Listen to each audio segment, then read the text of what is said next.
How to cancel a Vrbo reservation and request a refund. Hi everyone, I'm here to assist you today. Without any delay, let's jump right in.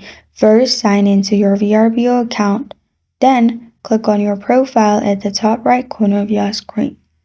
After you click on your profile at the top right corner of your screen, it will open up all these options. Scroll down and click on My Trips.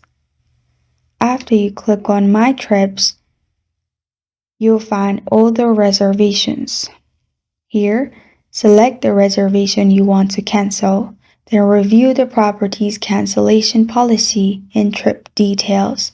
Choose Change or Cancel. Select Cancel Booking. And after that, confirm the cancellation. You can add the reason for your cancellation. And after you do that, you're good to go. This is how to cancel a Vrbo reservation and request a refund. Thank you for joining me today. If this video helps you out, please leave a like and subscribe for more. Got a question or want to suggest a topic? Comment below. Thank you for watching.